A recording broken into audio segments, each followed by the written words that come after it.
Good morning, students. Today's our new topic is ratio analysis. Short question of 4 marks. Confirm question आएंगे 4 marks के. हम देखेंगे इसमें क्या क्या हमने स्टडी करना है. Objective of ratio analysis, types and classifications, ये सारे हम चीज़ें इसमें स्टडी करेंगे. और हर एक रेशियो में ध्यान रखना ये 4 टाइप हैं, हर एक में 4 रेशियो होंगे. वैसे तो हमारे जो रेशियो हैं वो काफ़ी ज़्यादा हैं, लेकिन for the syllabus of class 12th there are only a specific ratios which are quite important in respect of analyzing the data. तो रेशियो एनालिसिस वास्तव में है क्या, इसको हम समझते हैं. पहले रेशियो एनालिसिस का मतलब ये है कि जो हम फाइनेंशियल स्टेटमेंट जो हमने देखे थे, जो हमने फाइनेंशियल स्टेटमेंट एनालिसिस किए थे, देखे थे, याद किए थे. फाइनेंशियल स्टेटमेंट में क्या क्या आता है? स्टेटमेंट ऑफ पीएल अकाउंट और बैलेंस शीट. अब उसमें हमने देखा था कि डेटाज अवेलेबल होते हैं हर एक एसेट के. तो अब वो खुद से तो क्या करते हैं, हमें रिप्रेजेंटेशन देते हैं कि क्या चीज़ क्या है. लेकिन हम अगर कंपैरिजन करना चाहें, इनको देखना चाहें, ये कम हो गए, बढ़ गए, या क्या रेशियो है, तो वो रेशियो एनालिसिस के थ्रू पॉसिबल होता है. उनमें रिजल्ट देख पाना, उन स्टेटमेंट्स में रिजल्ट को कैसे एनालाइज किया जाएगा, वो थ्रू रेशियो एनालिसिस ही होता है. इसकी डेफिनेशन बड़ी इजी है. Ratio analysis describes the significance relationship which exist between various item of a balance sheet and a statement of PL. Relationship, ध्यान रखना, वेरियस आइटम, जितने भी आइटम हमने बैलेंस शीट या स्टेटमेंट ऑफ पीएल में पढ़े थे, उनके बीच में सिग्निफिकेंट रिलेशनशिप है. यानी कि रेशियो का मतलब ही रिलेशनशिप होता है. तो वो रिलेशनशिप को बताता है, एक आइटम का दूसरे आइटम पर एक रिलेशनशिप बताएगा, ये रेशियो एनालिसिस.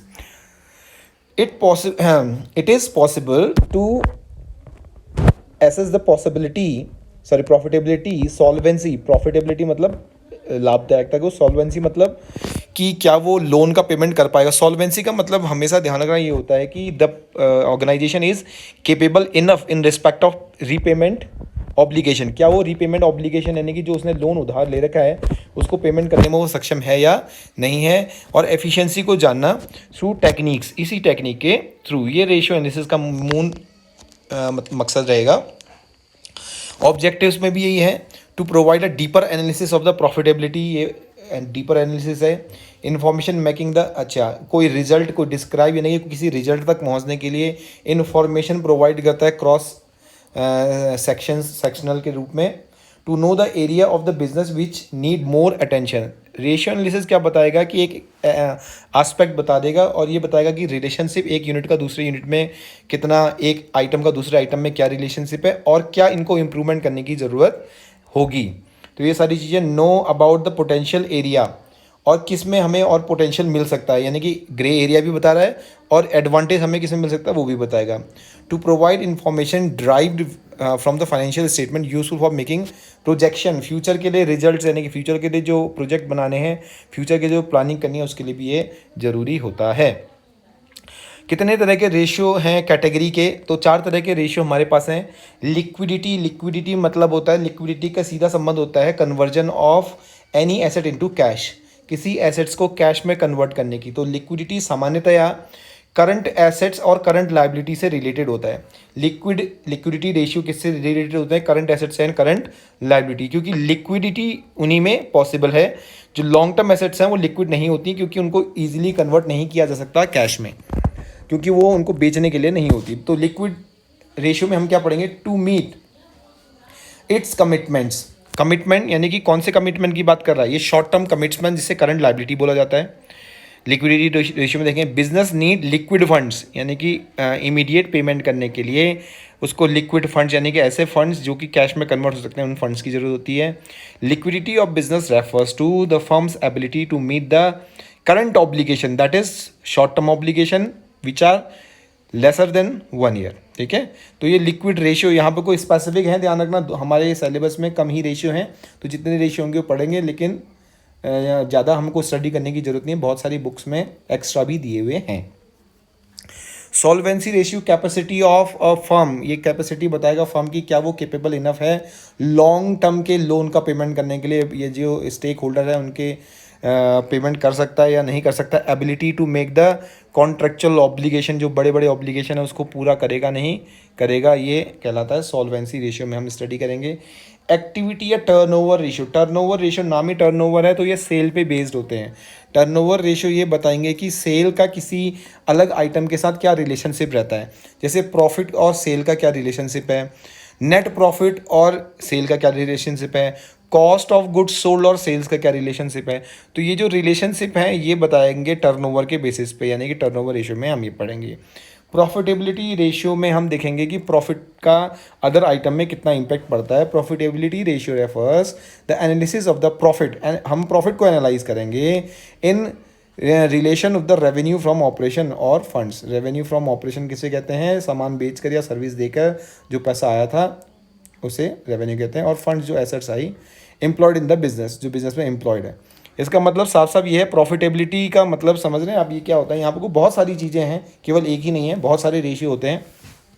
जैसे मैंने 10 लाख रुपए अगर किसी एसेट में लगाए थे तो उससे हमें कितना फ़ायदा मिल रहा है, क्योंकि 10 लाख रुपए खर्च कर रखे तो उसे रिटर्न भी मिलना चाहिए, वो भी यही स्टडी होगा।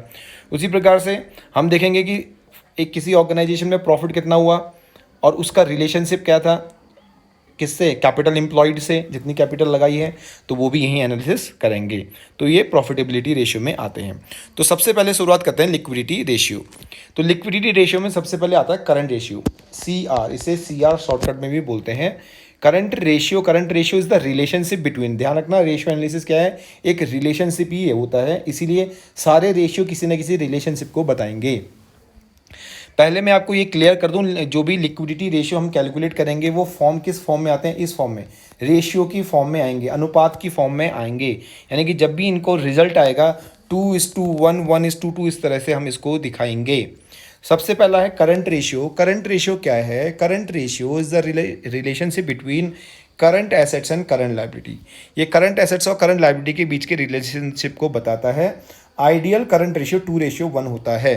इसका मतलब क्या है कि फर्म के पास यानी कंपनी के पास करंट एसेट्स करंट एसेट क्या होनी चाहिए, 2 टाइम्स होनी चाहिए, किसके कंपैरिजन में, करंट लाइबिलिटी के कंपैरिजन में। This is an ideal situation, ध्यान रखना ये एक आइडियल सिचुएशन होती है, इससे ज़्यादा या कम भी हो सकता है। तो यही तो निष्कर्ष निकालना है। अगर आइडियल रेशियो 2:1 है, हम कहेंगे कि अगर ज़्यादा आएगा तो अच्छी बात है और कम आया तो वो अच्छा नहीं माना जाता है। तो करंट लाइबिलिटी की तुलना में करंट एसेट्स कितने अनुपात ज़्यादा है या कम है वो निकाला जाएगा करंट रेशियो से। इसका फॉर्मूला बहुत सिंपल है, current assets upon current liability. अब करंट एसेट्स क्या होती हैं, करंट लाइबिलिटी क्या होती हैं, मैं आपको बैलेंस शीट वाले सेक्शन में बता चुका हूँ। करंट एसेट्स वाला जो कॉलम था आपने देखा होगा, जो सब हेड था उसके अंदर जो करंट एसेट्स वाला जो हेड था उसके अंदर सब हेड्स 6 थे। तो ये जो 6 के 6 सब हेड्स हैं वो इसी के पार्ट हैं। जैसे इन्वेंट्री हो गया, ट्रेड रिसीवेबल्स हो गया, उसी तरह से हो गया मार्केटेबल सिक्योरिटीज़ हो गया, कैश एंड कैश इक्विवेलेंट हो गया, अदर करंट एसेट्स हो गए, सारे के सारे क्या हैं, करंट एसेट के पार्ट में आ जाते हैं। उसी तरह से करंट लाइबिलिटी में भी मैंने आपको वहीं पर को एक्सप्लेन कर दी थी, इसमें 4 पार्ट हैं, यानी कि 4 सब हेड होते हैं इसमें। Short term borrowings, trade payables, है ना, short term provisions as well as current other current liabilities. तो ये क्या होंगे, करंट रेशियो। तो हमने क्या करना होगा इसमें, हमने करंट एसेट का सम करना पड़ेगा, करंट लाइबिलिटी का सम करना पड़ेगा और डिवाइड करना है, तो ये हमारा रिजल्ट निकल के आएगा। कैसे, इसका सिग्निफिकेंस भी देखिए, सिग्निफिकेंस क्या बोलता है, सिग्निफिकेंस बहुत ज़्यादा ज़रूरी है समझने के लिए।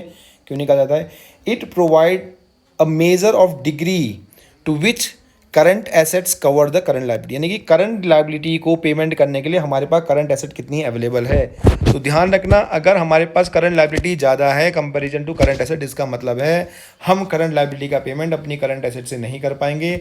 तो कहीं ना कहीं हमें या तो लोन लेना पड़ेगा या हमें लॉन्ग टर्म एसेट से करंट लाइबिलिटी का पेमेंट करना पड़ सकता है, जो कि अच्छी सिचुएशन नहीं होती है। तो यही तो है एनालिसिस, ठीक है। तो इसीलिए इसको ये थ्योरीज भी ध्यान रखना, थ्योरी आपने पढ़नी है। अब वेरी करंट, देखो ये देखो बता रहे, ज़्यादा ही हाई होगा तो क्या होगा, अगर ज़्यादा ही करंट रेशियो हाई होगा तो इसका मतलब ये है कि हमारी अननेसेसरी एसेट पड़ी हुई है। अब very high current ratio implies heavy investment in current assets, ध्यान रखना। इसका मतलब क्या हुआ कि जो हमारा पैसा है फंसा पड़ा हुआ है किधर, करंट एसेट में, अगर ज़्यादा ही हाई है। और ज़्यादा ही कम है इसका मतलब है हमारे पास मीट यानी कि शॉर्ट टर्म ऑब्लिगेशन को पेमेंट करने के लिए करंट एसेट्स अवेलेबल नहीं है, तो ऑप्टिमम होना चाहिए, मतलब 2:1 जो मैंने बोला है इसके आसपास होना चाहिए। आइडियल सिचुएशन है, ये देखो दे रखी है इसने, आइडियल होना चाहिए। तो एक क्वेश्चन आपके पास अवेलेबल है, यहाँ आप देख सकते हैं इलस्ट्रेशन में, मैं इसको आपको करके बताऊंगा। देखो इन्वेंट्री किसका पार्ट है, आप ध्यान रखना, ये सारी चीज़ें याद होनी चाहिए, तभी आप ये रेशियो एनालिसिस कर पाओगे। यानी कि आपको जो बैलेंस शीट बताई गई थी वो आपको याद होनी चाहिए लास्ट वीडियो में, और साथ ही साथ लास्ट जो सेशन हुआ था उसमें मैंने स्टेटमेंट ऑफ पीएल भी दिया था, वो भी आपको याद होना चाहिए, तब जाके ये रेशियो एनालिसिस कंप्लीट हो पाएंगे। इन्वेंट्री, ट्रेड रिसीवेबल्स, ठीक है, ये क्या है आपके एडवांस टैक्स, आपने एडवांस में टैक्स दे दिया, ध्यान रखना ये भी करंट एसेट्स है, आप जो टैक्स एडवांस में दे रहे हैं वो भी करंट एसेट्स है। Cash and cash equivalent current assets है, ट्रेड पेबल करंट एसेट नहीं है, ये करंट लायबिलिटी है। Short term borrowing current liability है। तो ये दो होगी करंट लायबिलिटी और ये चार हो गए आपके क्या, करंट एसेट्स। इन चारों का सम और इन दो का सम अपॉन हमने कर देना है। तो करंट एसेट्स के लिए देखो क्या करा इसने, 2, 3 और 4 का टोटल किया, ये आ गया 1,34,000। क्लियर हो गया। उसी तरह से हमने दो लाइबिलिटी का भी सम कर दिया, 1,04,000।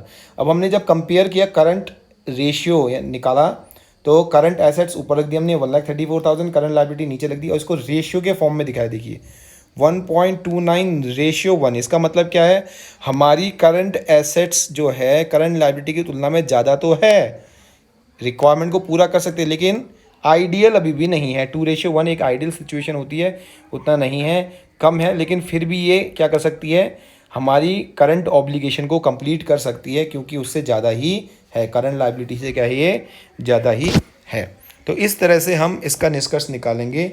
अगर आपसे बोला है कि कमेंट कीजिएगा क्वेश्चन में, तो आप बोलेंगे the current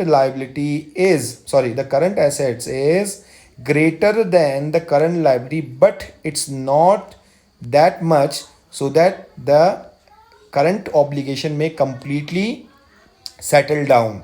The ideal situation is may far away from it, यानी कि अभी भी दूर है।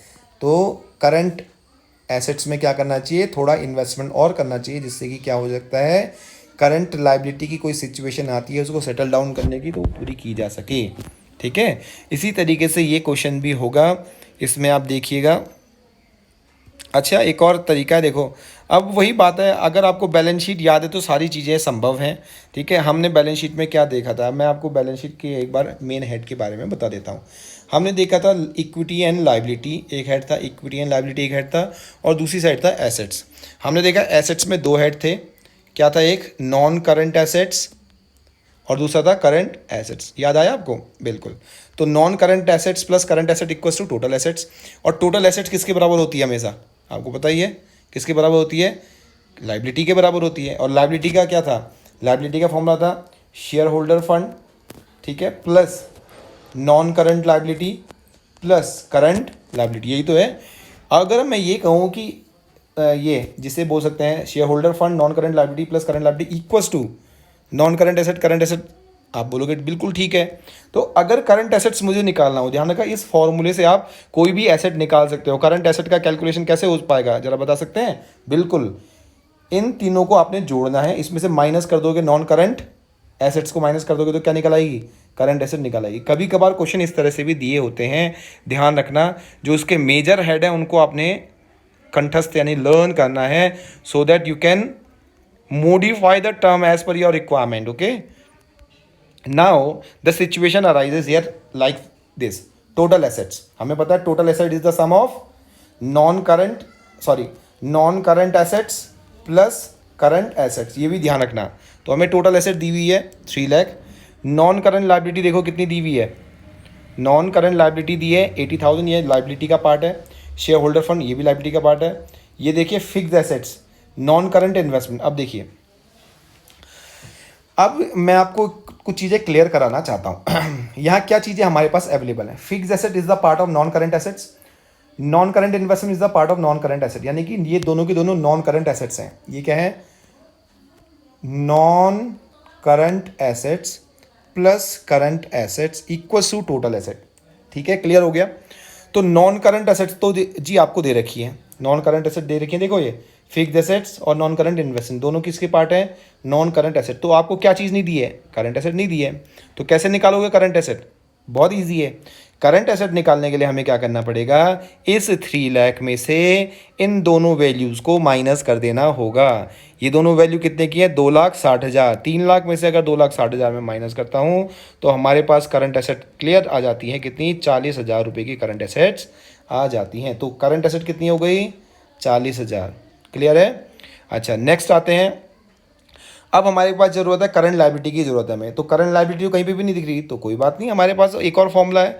करंट लायबिलिटी निकालने का क्या फॉर्मूला हो सकता है? करंट लायबिलिटी निकालने का हमें पता है कि अगर हम लायबिलिटी साइड में से, लायबिलिटी का मतलब क्या होता है?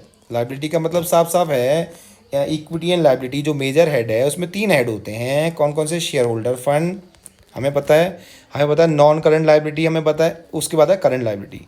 हमें यही तो नहीं पता ना, ये दोनों तो पता है ना, ये दोनों तो पता है, ये तो नहीं पता। तो हमारे पास क्या है? नॉन करंट लायबिलिटी, ठीक है, ठीक है। शेयर होल्डर फंड हमें पता है, ये देखो शेयर होल्डर फंड पता है, नॉन करंट लायबिलिटी पता है। तो करंट लायबिलिटी निकल सकती है। आप बोलोगे सर कैसे निकल सकती है? क्योंकि हमारे पास इक्विटी एंड लायबिलिटी तो नहीं है।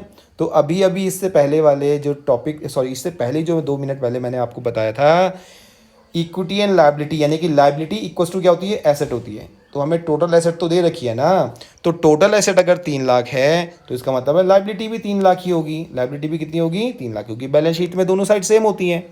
तो टोटल एसेट का सम किसके बराबर होगा? इक्विटी एंड लायबिलिटी के बराबर होगा। तो 3 लाख में से ये 3 लाख क्या होगी? आपकी टोटल लायबिलिटी हो गई। जब टोटल एसेट 3 लाख की है तो टोटल लायबिलिटी भी तो 3 लाख की होगी ना। तो टोटल लायबिलिटी भी कितनी की होगी? 3 लाख की। इसमें से अगर हम इन दोनों को माइनस कर देते हैं, किन दोनों को? 2,80,000, तो हमारे पास करंट लायबिलिटी आ जाती है बेटा कितनी? 20,000। अब हमारे पास सारी सिचुएशन क्लियर है। Current assets over current liability, current asset थी 40,000, करंट लायबिलिटी थी 20,000, रेशियो निकाला क्या गया? 2:1। आइडियल रेशियो एक्वायर हो गया। देखो यही तो क्वेश्चन को समझना है। देखिए आ गया ना, इसमें भी यही बताया गया। तो ये आप सॉल्यूशन करिएगा, मैं इसकी इमेजेस भी आपको भेज दूंगा। इस तरह से आपको करना है। अब नेक्स्ट जो रेशियो आता है, आई होप कि करंट रेशियो आपको समझ में आ गया हो। अब आते हैं क्विक रेशियो या लिक्विड रेशियो। अब ये लिक्विड रेशियो क्या चीज़ है? लिक्विड एब्सोल्यूट होता है, यानी कि जो करंट रेशियो निकाला उससे भी ज़्यादा क्या होता है? एब्सोल्यूट होता है। करंट एसेट में हम सारी करंट एसेट लेते हैं, लेकिन क्विक एसेट्स में हम केवल क्विक एसेट लेते हैं। क्विक एसेट को बोलते हैं लिक्विड एसेट्स। तो कैसे लिक्विड एसेट कैलकुलेट होती है, इसको थोड़ा सा ध्यान दे देते हैं। हमको अगर करंट एसेट पता है, उसमें से हमने केवल क्या माइनस कर देना है? अगर हमें करंट एसेट पता है तो उसमें से इन्वेंट्री को माइनस कर देना है। देखिए करंट एसेट्स में से हमने क्या माइनस कर देना है? इन्वेंट्री को माइनस कर देना है। और प्रीपेड एडवांस एक्सपेंसेस, यानी प्रीपेड या एडवांस क्या है? एक्सपेंसेस को माइनस करना है। 2 चीज़ें माइनस होंगी, प्लीज़ ध्यान दीजिएगा। मैं आपको जो चीज़ें बता रहा हूँ उसको थोड़ा सा समझने की कोशिश करना। हम क्विक एसेट को कैसे निकाल सकते हैं? इक्वल्स टू करंट एसेट्स में से अगर हम इन्वेंट्री हटा दें और अदर यानी कि एडवांस एक्सपेंसेस या प्रीपेड एक्सपेंसेस को हम माइनस कर दें, ठीक है, तो हमारे पास क्या आ जाएगी? क्विक एसेट यानी लिक्विड एसेट आ जाएगी। ठीक है, इसका फॉर्मूला नीचे दिया भी है। इसमें ये पीडीएफ भी मैं आपको शेयर कर दूंगा, जिससे कि आपको रोज़ रोज़ परेशानी नहीं होगी। लेकिन इसका आसान तरीका भी आपके पास है। हमने देखा है कि करंट एसेट्स जो होती है उसमें 6 क्या होते हैं? सब हेड होते हैं। पहला मार्केटेबल सिक्योरिटीज़, फिर है इन्वेंट्री, फिर है फिर है आपका ट्रेड रिसीवेबल, ऐसे करके 6 हेड है ना। तो उसमें से 2 को रिमूव कर दो। किन किन को रिमूव कर देना है? इन्वेंट्री। अगर हम केवल 4 ही जोड़ें, इन्वेंट्री को एक तो आपने नहीं लेना, और साथ ही साथ किसको नहीं लेना? शॉर्ट टर्म एडवांसेज यानी अदर करंट एसेट्स को हमने नहीं लेना। अदर करंट एसेट में क्या क्या आएगा? ये ऐसा नहीं कि सारे के सारे हटा दोगे। अदर करंट एसेट्स से ध्यान रखना, prepaid expenses and advance expenses को हमने नहीं लेना है। ये 2 चीज़ें अगर माइनस हो जाएंगी तो क्विक एसेट्स यानी लिक्विड एसेट आपकी कैलकुलेट हो जाएगी। ठीक है, तो इस तरह से हम ये क्वेश्चन को सॉल्यूशन करेंगे। ध्यान रखना इसका भी एक आइडियल रेशियो होता है, 1:1 होता है इसका आइडियल रेशियो, की वो सही माना जाता है।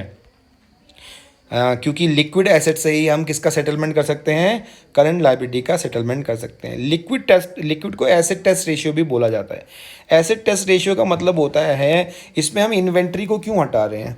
देखिए इन्वेंट्री क्या होता है, इन्वेंट्री को ना प्योर लिक्विड नहीं बोला जाता, उसको इतनी जल्दी हम कैश में कन्वर्ट नहीं कर सकते, और ना ही प्रीपेड एक्सपेंसेस को जो पहले ही पे कर दिए उसको अब वापस थोड़ी ना मांगोगे। जैसे मैंने अगर बिजली का बिल एडवांस में दे दिया तो अब बिजली वाला मुझे एडवांस में वापस थोड़ी ना करेगा, तो हम उसको कैश में कन्वर्ट नहीं कर पाते, तो वो लिक्विड फॉर्म में नहीं है, एब्सोल्यूट नहीं होता है, इसलिए हम उसको किस में नहीं लेते, क्विक एसेट्स के रूप में नहीं मान लेते हैं। ठीक है, अब जैसे टैक्स मैंने एडवांस में दे दिया तो मैं टैक्स अथॉरिटी से ये थोड़ा ना कहूँगा टैक्स दे दो, टैक्स तो मेरा सबमिट हो गया है, अब वो दोबारा नहीं मिलेगा।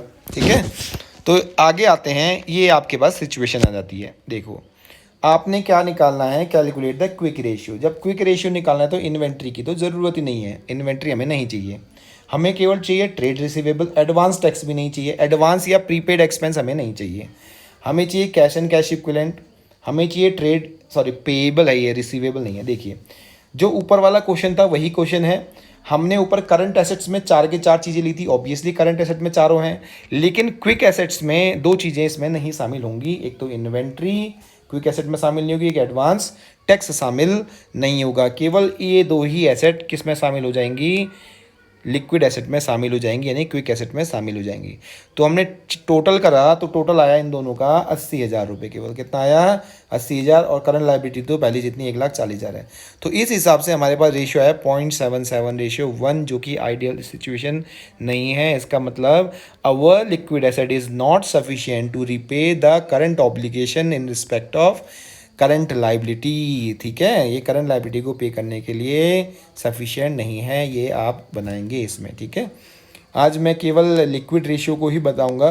तो 2 रेशियो हमने अभी सीख लिए हैं, और एक लास्ट रेशियो आपका होने वाला है, देखें वो क्या है। ये एक बैलेंस शीट दे रखी है, इसके हिसाब से भी आप बना सकते हो।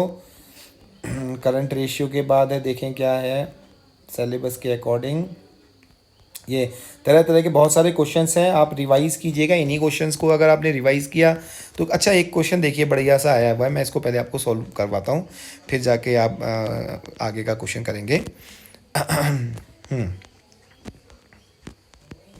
चलिए देखिए, ये क्वेश्चन है जिस तरह से x limited has a ratio of 3.5:1, अच्छा रेशियो है, करंट रेशियो दे रखा है।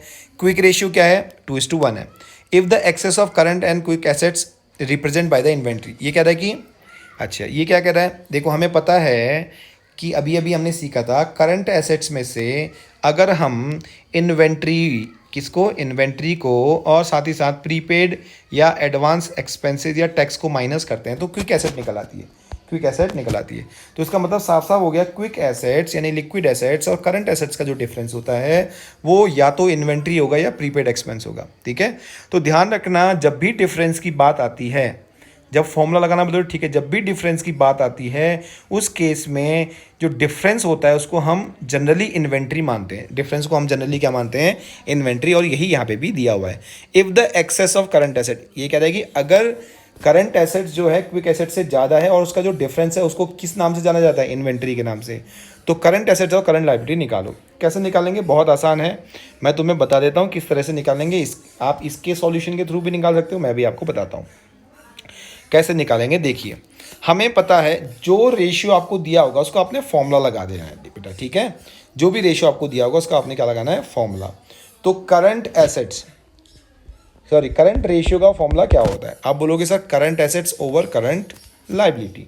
क्लियर हो गया, तो हमें करंट रेशियो तो दे रखा है, तो करंट रेशियो को हम यहाँ लिख देते हैं। ठीक है, करंट रेशियो को कैसे लिखा जाएगा, देखिए लिखने का तरीका देखिए। जब रेशियो दिया होगा 3.5 क्या होगी, करंट एसेट होगी, अपॉन 1 क्या होगी, current liability, equals to current assets upon current liability. यही तो है, हमें करंट एसेट और करंट लायबिलिटी पता तो नहीं है, लेकिन रेशियो पता था, ये पता था, ये पता नहीं है, तो अब पता लगा लेते हैं। तो हमारे पास क्रॉस मल्टीप्लाई करने के सिवा कुछ नहीं, क्योंकि ये इक्वल का मार्क है तो क्रॉस मल्टीप्लाई हो जाएगा। तो इस तरह से हमारे पास क्या आती है, हमारे पास आती है current assets over current liability. हाँ ठीक है, ये आ गया करंट रेशियो, हाँ ये आ गया करंट एसेट। देखिए तो अब हमारे पास क्या आता है, इक्वल का मार्क, देखिए हमारे पास क्या रिजल्ट आता है, देखो क्रॉस मल्टीप्लाई हो गया तो हमारे पास क्या आ गया, हमारे पास आ गया करंट एसेट्स, क्योंकि 1 से मल्टीप्लाई हुआ ना, देखो, तो current asset multiplied by 1 equals to current asset ही रहेगा, इक्वल्स टू 3.5 करंट लाइबिलिटी। आपको समझ में आ गया होगा। तो क्या हो गया, करंट लाइबिलिटी कितने टाइम्स हो गई, सॉरी करंट एसेट कितने टाइम्स हो गई, 3.5 करंट लाइबिलिटी। ऑल्टरनेटिवली मैं इसको ऐसे भी तो लिख सकता हूँ ना, कैसे लिखा जा सकता है, current assets equals to 3.5 current liability. ठीक हो गया। अच्छा, अब ऐसे ही हम क्या करेंगे, क्विक रेशियो का भी फॉर्मूला लगा लेते हैं। क्विक रेशियो का फॉर्मूला हमें पता है, quick assets upon current liability, quick assets upon current liability. तो क्विक रेशियो भी दे रखा है कितना, 2:1, तो हम 2 ऊपर लिखेंगे क्योंकि क्विक एसेट ऊपर है, upon current liability 1 equals to क्या है हमारे पास, क्विक एसेट्स का पता नहीं है, करंट लाइबिलिटी का पता नहीं है, ठीक है, करंट लाइबिलिटी का पता नहीं है। तो अब हमारे पास क्या है, फिर क्रॉस मल्टीप्लाई कर देता हूं। अब हमारे पास क्या आ गई, क्विक एसेट्स भी कैलकुलेट हो गई। क्विक एसेट इक्वल्स टू कितनी हो गई, क्विक एसेट्स इक्वल्स टू, क्योंकि 1 से मल्टीप्लाई हुई है तो क्विक एसेट्स 1 से मल्टीप्लाई हुई, क्विक एसेट ही रहेगी, इन इक्वल्स टू 2 क्या, करंट लाइबिलिटी, यानी कि करंट लाइबिलिटी के दुगनी है क्विक एसेट्स। अब हमारे पास दोनों चीज़ें कैलकुलेट होगी। हमारे पास क्या है, करंट एसेट्स है हमारे पास कितनी, 3.5 करंट लाइबिलिटी, और क्विक एसेट कितनी है, 2 करंट लाइबिलिटी, ठीक है। और हमें पता है करंट एसेट्स और क्विक एसेट्स का जो डिफरेंस है वो इन्वेंट्री है, यानी स्टॉक है। करंट एसेट्स और करंट लाइबिलिटी का डिफरेंस क्या है, इन्वेंट्री है, स्टॉक है। तो डिफरेंस आपको पता ही है कितना डिफरेंस है, 3.5 माइनस 2 इक्वल्स टू 1.5 समझ रहे हैं। जब 1.5 जो डिफरेंस है, 1.5 है ना डिफरेंस, इक्वल्स टू किसके बराबर है, 1.5 जो डिफरेंस है वो बराबर है, 1.5 किस चीज़ का डिफरेंस था, करंट एसेट्स और क्विक एसेट्स के बीच का डिफरेंस था, 1.5 ही था ना। 1.5 जो डिफरेंस था, देखो यहाँ पे भी इस तरह से भी बता रखा है, आप देख सकते हैं। तो किसके बराबर था, 24,000 के, किसके बराबर था, 24 है, इन्वेंट्री के बराबर था ना। तो यानी कि अगर जो डिफरेंस आया है जिसे इन्वेंट्री बोला जा रहा है, वो अगर 1.5 है तो उसकी वैल्यू तो हमें दी है, 1.5 की वैल्यू कितनी देखिए, 24,000। 1.5 करंट लाइबिलिटी है ना, 1.5 करंट लाइबिलिटी की वैल्यू कितनी देखी है, 24,000। तो करंट लाइबिलिटी कितनी होगी जरा बता सकते हो। तो आप बोलोगे sir current liability equals to, क्योंकि हमने देखो क्या करा था, 3.5 करंट लाइबिलिटी में से 2 करंट लाइबिलिटी माइनस करा था, तो हमारे पास 1.5 करंट लाइबिलिटी आ गया था। तो करंट लाइबिलिटी कैसे निकालेंगे, 24,000 डिवाइडेड बाई 1.5, तो कितना आ गया, आपको पता है कितना आ गया, देखिए 16,000 रुपये। कितना आ गया, 16,000 रुपये, ऐसे भी समझ सकते हो आप। तो करंट लाइबिलिटी की वैल्यू 16,000 आ गई, आप किसी भी फॉर्मूले में लगा दो। हमें पता है करंट एसेट कितनी है, 3.5 करंट लाइबिलिटी। तो करंट लाइबिलिटी जब 16,000 है तो इस करंट लाइबिलिटी की जगह 16,000 की वैल्यू रख दो और मल्टीप्लाई कर दो, तो आपको ये वैल्यूज़ मिल जाएंगी। इस तरह से हम ये क्वेश्चन को सॉल्व कर सकते हैं, ठीक है। तो ये कुछ क्वेश्चंस हैं आपके लिए, ये क्वेश्चन एग्ज़ाम में आने के पॉइंट ऑफ व्यू से बहुत इंपॉर्टेंट है। बहुत सारे क्वेश्चन हैं, ये आपने प्रैक्टिस करने हैं। आज के दिन का ये टॉपिक रहेगा, डू इट योर सेल्फ में बहुत सारे हैं। अच्छा, अब देखिए एक और ये क्वेश्चन आता है कभी, ये हॉट्स लेवल का क्वेश्चन है। तो ये बोला कि जब अगर करंट रेशियो कंपनी का 2:1 है मान लिया जाए किसी का, तो आप बताइए कि करंट रेशियो इंप्रूव होगा या डिक्रीज़ होगा। तो एक चीज़ हमेशा ध्यान रखना, अगर ये देखो हमें पता है कि current assets upon current liability ठीक है, तो करंट रेशियो कब इंप्रूव होगा, करंट रेशियो इंप्रूव होने का मैं आपको मेथड बताता हूँ कब होगा। अगर करंट एसेट्स बढ़ रही हैं, करंट एसेट बढ़ेंगी और करंट लायबिलिटी घटेंगी, क्या होंगी, करंट लायबिलिटी माइनस होंगी, तो करंट रेशियो इंप्रूव होगा। करंट रेशियो क्या होगा, इंप्रूव होगा। करंट एसेट्स बढ़ रही हैं, करंट लायबिलिटी घट रही हैं, ये अलग अलग की बात है, ठीक है। तो करंट रेशियो इंप्रूव होगा, एक तो ये हो गया। दूसरा बताता हूँ अब, करंट रेशियो कब इंप्रूव होगा। करंट रेशियो इंप्रूव तब भी होगा, ध्यान रखना, जब करंट रेशियो ज़्यादा होगा, ये भी ध्यान रखना, जब आइडियल रेशियो के आसपास होगा। अगर करंट एसेट्स और करंट लायबिलिटी, ये देखो मैंने आपको बता दिया कि ये चीज़ें ध्यान रखना, लेकिन जो ये मैं चीज़ बता रहा हूँ नेक्स्ट जो टॉपिक है वो बहुत इंपॉर्टेंट है, उसको समझना। तो उस टॉपिक के लिए सबसे पहले आपको करंट रेशियो देखना पड़ेगा। आप देखोगे कि करंट रेशियो हमेशा क्या है, करंट लायबिलिटी से ज़्यादा है। तो जब करंट लायबिलिटी से ज़्यादा होगा करंट रेशियो, तो ये जो मैं अभी बताने वाला हूँ इस सिचुएशन को समझिएगा। अगर करंट एसेट्स और करंट लायबिलिटी का साइमल्टेनियसली सेम अमाउंट से वैल्यू कम होता है, सेम अमाउंट से वैल्यू कम होता है तो भी करंट रेशियो बढ़ेगा।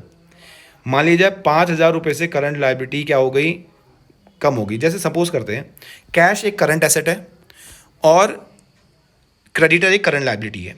हमने क्या किया, क्रेडिटर का पेमेंट कर दिया। तो क्रेडिटर का पेमेंट 5,000 से किया अगर मैंने, तो करंट एसेट भी कम हुई 5,000 से और करंट लायबिलिटी भी कम हुई 5,000 से। तो ऐसे केस में क्या करंट रेशियो बढ़ेगा, बिल्कुल सही, करंट रेशियो बढ़ेगा। करंट रेशियो बढ़ेगा, लेकिन कब बढ़ेगा, जब करंट रेशियो हमेशा किससे ज़्यादा होगा, करंट लायबिलिटी से ज़्यादा होगा। 2:1, 3:1, 4:1। अगर 1:1 हुआ तो कोई चेंज नहीं आएगा। अगर क्या हुआ, 1:1 हुआ रेशियो, तो रेशियो में ऐसी केस में कोई चेंज नहीं आएगा। और अगर रेशियो कम हुआ तो फिर डिक्रीज होगा। ध्यान रखना, अगर रेशियो कम हुआ तो डिक्रीज होगा। देखें, ये दो ही चीज़ें हैं, ज़्यादा कुछ नहीं है इसमें। ये दो ही रूल हैं, इसको ध्यान रखना। Payment of current liability, current liability कम कर रहा है तो रेशियो बढ़ जाएगा। परचेज गुड्स ऑन क्रेडिट, हाँ, purchase goods on credit. Goods अगर आप क्रेडिट में खरीदोगे, गुड्स को अगर आपने क्रेडिट में खरीदा तो क्या होगा, देखो मैं आपको एग्जांपल से बताता हूँ। गुड्स क्या है, इन्वेंट्री और स्टॉक है। और स्टॉक से मान लिया जाए 2:1 की कंडीशन है। 2:1 की कंडीशन कैसे आ सकती है, कोई भी एग्जांपल ले लो, 20,000 और 10,000 अगर करंट एसेट होंगे तो। मान लिया जाए आपने 5,000 का सामान खरीदा, तो 5,000 से इन्वेंट्री बढ़ गया, और क्योंकि उधार खरीदा है तो करंट लायबिलिटी भी बढ़ गई। ठीक है, पहले 2:1 था, अब देखते हैं कितना हुआ है। अब हमारे पास नई सिचुएशन क्या आई है, प्रूव कर रहा हूं मैं। ठीक है, नई सिचुएशन क्या आई, नई सिचुएशन ये आई कि हमारे पास करंट एसेट हो गई 25,000 और करंट लायबिलिटी हो गई कितनी, 15,000। 5,000 से करंट एसेट भी बढ़ गई और करंट लायबिलिटी भी बढ़ गई। ऐसे केस में हमारा जो रेशियो है वो कम हो गया। क्या हो गया, कम हो गया। 15 1 जा 15, फिर 10 आ गया, 1.6 के आसपास आ गया। तो मैंने आपको एक चीज़ ध्यान रखनी है, अगर सेम अमाउंट से क्या होता है, एसेट्स और लायबिलिटी दोनों माइनस होते हैं, करंट एसेट और करंट लायबिलिटी दोनों माइनस होते हैं, तो रेशियो इंप्रूव होता है। अगर प्लस होते हैं तो रेशियो क्या होता है, डिक्रीज होता है। तो यहाँ पर को देखो क्या होगा, purchase of goods on credit से दोनों ही करंट एसेट और करंट लायबिलिटी क्या हो रही हैं, बढ़ रही हैं, तो रेशियो डिक्रीज हो जाएगा। सेल ऑफ अ कंप्यूटर, ध्यान रखना कंप्यूटर करंट एसेट नहीं होता। तो करंट एसेट नहीं हुआ लेकिन बेच तो दिया है। बुक वैल्यू 4,000 थी, आपने 3,000 में बेचा, तो चाहे कितने में भी बेचा, आपने 3,000 रुपये में बेचा तो 3,000 रुपये तो आए। लेकिन क्या कोई करंट एसेट कम हुई, आप बोलोगे करंट एसेट नहीं कम हुई, ये एक फिक्स एसेट है। तो ध्यान रखना, जब भी कोई करंट एसेट बढ़ रही है लेकिन घट नहीं रही, तो यहाँ पर को कैश तो बढ़ रहा है 3,000 से, लेकिन करंट एसेट्स घट नहीं रही। क्यों नहीं घट रही, आप बोलोगे सर कंप्यूटर तो जा रहा है, तो कंप्यूटर कोई करंट एसेट थोड़ी ना, ये तो फिक्स एसेट है ना। तो फिक्स एसेट कम हो रही है, करंट एसेट को देखना है आपने। तो करंट एसेट कम नहीं हुई, केवल बढ़ रही है, तो इस केस में भी करंट रेशियो बढ़ जाएगा। सेल ऑफ मर्चेंडाइज गुड्स, यहाँ देखो ये आई बात मेन। गुड्स को बेचा 10,000 का, 11,000 में करंट रेशियो क्या होगा, बढ़ेगा घटेगा, बताओ जरा। ऑब्वियसली बढ़ेगा, क्योंकि 10 की जगह आपके पास कितने आ गए, 11। ये भी एक करंट एसेट है, ये भी एक करंट एसेट है, ये भी एक करंट एसेट है, ये भी करंट एसेट है। 10,000 का सामान अगर आपने 10,000 में बेचा होता तो क्या होता, एक तरफ स्टॉक कम हो गया, वो भी करंट एसेट है, एक तरफ कैश बढ़ गया, वो भी करंट एसेट है। लेकिन अगर सेम अमाउंट से बढ़ेगा और घटेगा तो रेशियो में कोई फर्क नहीं आएगा। लेकिन यहाँ पर ऐसा नहीं है, यहाँ पर को गुड्स बेचा तो था, 10,000 से कम हुआ, एक करंट एसेट 10,000 से कम हुई है, लेकिन दूसरी करंट एसेट कैश के रूप में 11 से बढ़ रही है। तो यानी कि 1,000 से हमारी करंट एसेट को इंक्रीमेंट मिल रहा है, तो रेशियो बढ़ेगा। Payment of dividend it's not a part of current assets and current liability, लेकिन पेमेंट क्योंकि कैश से किया गया होगा तो हमारी करंट एसेट कम हो जाएगी। करंट एसेट कम हो जाएगी तो करंट रेशियो भी कम हो जाएगा। रिडेम्पशन, करंट रेशियो कम हो जाएगा, पेमेंट हो रहा है कैश से। रिसीव्ड फ्रॉम डेटर से पैसा मिला, आप कहोगे सर पैसा मिल रहा है तो करंट रेशियो बढ़ेगा, ऐसा नहीं है। ध्यान रखो, डेटर की बात कर रहा है, डेटर भी करंट एसेट है और कैश भी करंट एसेट है। तो 17,000 रुपये का डेटर कम हुआ, 17,000 रुपये से कैश बढ़ गया, तो दोनों ही करंट एसेट है, एक से बढ़ रहा है एक से घट रहा है, तो करंट रेशियो में कोई फर्क नहीं पड़ा, ये ध्यान रखें।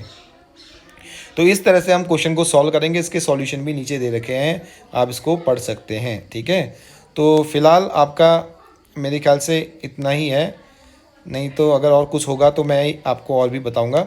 तो ये आपने सॉल्व करने हैं यहाँ पर को, ठीक है। उसके बाद सॉल्वेंसी रेशियो, तो हमारे सिलेबस में केवल 2 ही रेशियो हैं, क्या क्या, current ratio and liquid ratio. I hope कि आपको ये समझ में आ गया होगा।